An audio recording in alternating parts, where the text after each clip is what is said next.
आणि आतापर्यंतचा निकाल, त्याचा पॅटर्न कसा राहिलेला आहे, आपण त्याचं विश्लेषण थोडक्यात बघूया। ग्रामीण महाराष्ट्राचा कौल हा महायुतीला दिसून येतोय। ग्रामपंचायत निकालामध्ये भाजप क्रमांक 1 चा पक्ष राहिलेला आहे। अजितदादा गट दुसऱ्या स्थानी तर शिंदे गट तिसऱ्या स्थानी। महायुतीला आतापर्यंत 448 ग्रामपंचायतींवर वर्चस्व राखण्यात यश मिळालंय। महाविकास आघाडीला आतापर्यंत 210 ग्रामपंचायती मिळाल्यात। अनेक प्रस्थापित नेत्यांना आपल्याच बालेकिल्ल्यात धक्का बसलेला आहे। सत्तेतील शहाजी बापू पाटील, दिलीप वळसे यांना आपल्याच तालुक्यात धक्काही बसलेला आहे। बारामतीमध्ये अजित पवारांचीच दादागिरी दिसून आली आहे। शरद पवार गटाच्या रोहित पवारांना कर्जतमध्ये धक्का बसलेला आहे। शरद पवार गटाच्या अमोल कोल्हेला नारायण गावात धक्का बसलाय। ठाकरेंच्या शिवसेनेला आतापर्यंत सर्वात कमी जागा मिळालेल्या आहेत।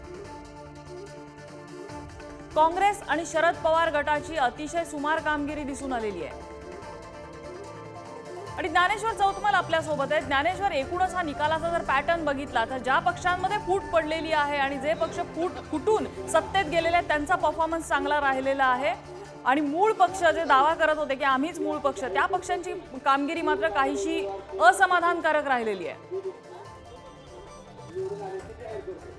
यातली बारामतीतली गोष्ट विस्तारानं सांगता येईल, कारण बारामतीमध्ये जास्तीत जास्त किंबहुना आतापर्यंत निवडून आलेले सगळेच सरपंच, सगळ्याच ग्रामपंचायती ह्या अजित पवार गटानं जिंकलेल्या आहेत। त्यातलं कारण असं आहे, कारण विरोधात शरद पवार यांच्या गटाची पुरस्कृत असलेली एकही ग्रामपंचायत आपल्याला या निवडणुकीमध्ये उभी ठाकल्याचं दिसत नाही।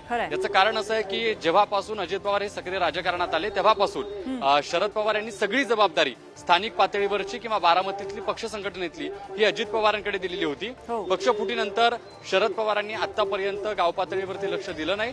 मोर्चे बांधणी सुरू आहे, पण जे सगळे जिल्हा परिषदेचे सदस्य होते, पंचायत समितीचे जे सगळे सदस्य होते ते सगळे अजित पवारांसोबत गेले, आणि त्यामुळे जे पक्ष संघटन गाव पातळीवरचं बारामतीतलं आहे ते अजित पवारांसोबत राहिल्यानं आपसूकपणे बारामतीत अजित पवार गटाच्या पुरस्कृत असलेल्या जास्तीत जास्त ग्रामपंचायती ज्या आहेत त्या आपल्याला निवडून आल्याचं पाहायला मिळतंय।